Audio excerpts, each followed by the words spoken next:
Today's recipe is very easy and doesn't need much ingredients. Cut out kale branches and diagonally cut the leaves and stem. Remove the skin from the main stem because it's too hard and you cannot eat it.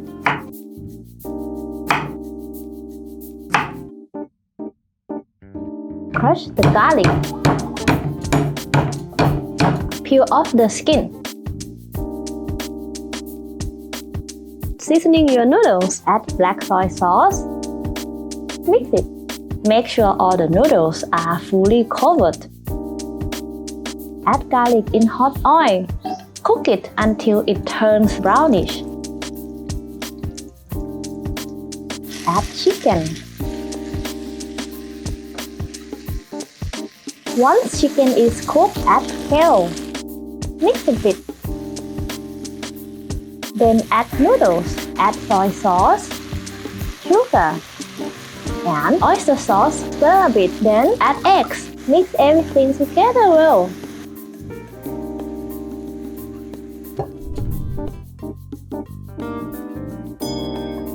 I added chili powder, but it's optional.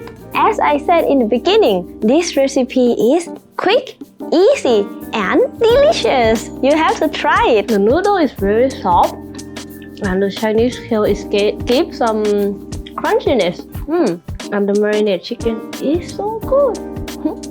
An authentic shrimp pad Thai. There are many different ways to cook the mythic Thai dish, but today I will show you an authentic one. This is pressed tofu or extra firm tofu. Make sure to get the right kind of tofu. We are going to cut the tofu in half, then horizontally cut it in half again, and slice it into 1.5 cm strips. After that, we will cut the tofu in small cubes and put them in a bowl. Thinly slice the shallots and finely chop some garlic, then place all in the bowl. Time for our next ingredient, chai po, also known as preserved daikon radish, กุ้งแห้ง or dry shrimp. This one is a must. It really is full of flavor and adds some more texture to the pad Thai. We are going to just roughly chop it until we got it like this. Then bring it into the bowl with tofu.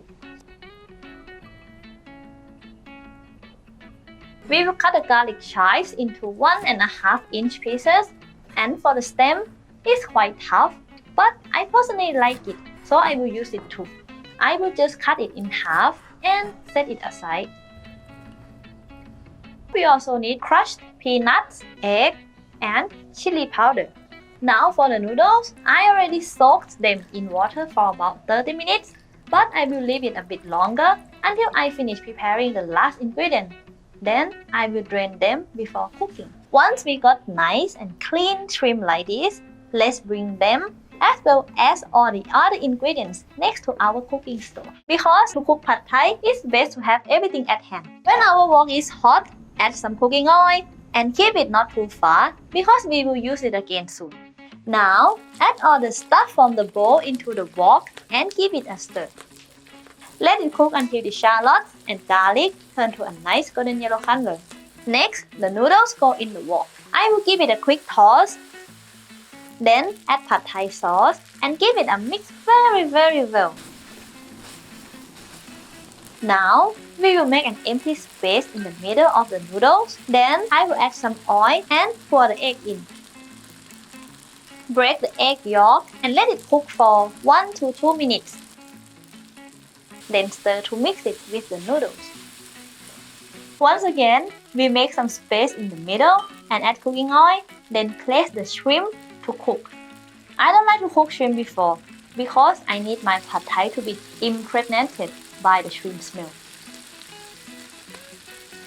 Now, let's use a tongue to toss and stir everything well. Add the bean sprouts, garlic chives, and peanuts to the noodles. Then, turn off the heat to not overcook our veggies. The bean sprouts are really giving us some balance in the taste. It makes the dish not too much of a heavy noodle dish and also brings a crunchy texture. That's it for the cooking part, but it's not completely finished yet. We still have to serve the dish in an authentic Thai way. garlic chives, fresh bean sprouts, crushed peanuts, chili powder if you want to make it spicier, and a lamb wedge. You can also put a little bit of sugar on the side if you want to balance the spiciness later on. And now you're ready to serve and eat the most delicious shrimp pad thai ever! Today, I will show you a dish called Pad Mee Korat. It's quite similar to pad thai in flavor and ingredients, but still got something unique. For this recipe, we need shallots, garlic, dry chili, cilantro root, fermented soybean paste, palm sugar or white sugar is fine, tamarind juice that is ready to use, and fish sauce. I am going to powder dry chili, garlic, and cilantro root.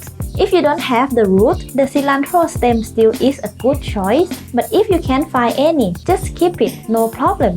Before I will pounding it, I will cut them into small pieces first by a scissor. As you might know, when you use a mortar to make a paste and your herbs or spices still are quite big chunks, it can take you all day to make a nice and fine paste. For the garlic, it's quite soft, so it's fine. Add some salt. It helps to make the dry chilies easy to pound. Can you eat spicy? If yes, what is your level? Tell me in the comments, I'm very curious. I'm going to make the sauce, and you know what? The unique ingredients for this sauce is tau jiao or fermented soybean. You can find it at any Asian store, but if you cannot find, you can use miso paste instead. It's fine.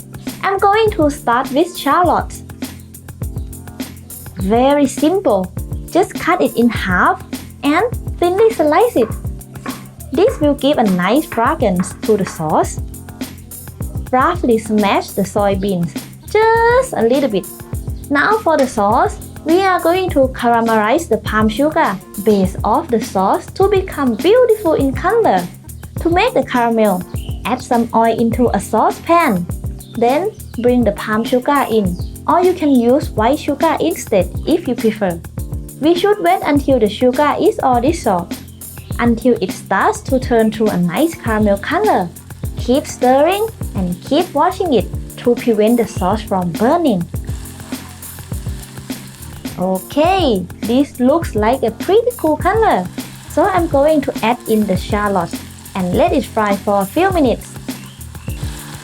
Then fish sauce goes in, tamarind juice, stir to mix. Actually, you can taste a little bit to know if you need more seasoning or not. Add the chili paste for the yummy spiciness and the smashed tau jiao for the saltiness and umami. This sauce is full of flavors. I can't wait to start cooking this recipe.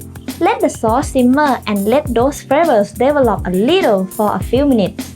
Let it cool down for a while, then pour it into a dry jar for later. For this recipe, I use very thin rice noodles compared to pad thai noodles, which are a bit bigger. But if you prefer, you can use pad thai noodles for this recipe as well. And another ingredient that will add more color is black soy sauce. And trust me, once you have tried them, you might think this is better than pad thai. Alright, let's get started. Turn on medium heat, then bring a pan or a wok if you have. Add some cooking oil and the thinly sliced pork belly in the pan. Let it fry until it's halfway cooked. You can use any meat you like or even no meat. But if you want to try pork meat, I would recommend using the belly part because it's so juicy and fatty. Add our beautiful sauce and some water. Remember this, it's better to add too little water than too much. You can always add more later, but if you added too much, that can ruin the texture of the noodles. Now, we are going to break the noodles up. Add some black soy sauce for more color. Stir to mix until the sauce sticks to the noodles. Can you see? Now the noodles all have the same beautiful color. I think the noodles need a little more water. At this point, you should taste the noodles, and if it's still too chewy, add a little more water and let it cook a little longer. Now they are looking good. Move everything off to the side. Add a little bit more oil and then the egg. Scramble a little bit and let it cook for a few seconds in the hot pan. Then I will toss it through the noodles. Give it a stir until they are mixed.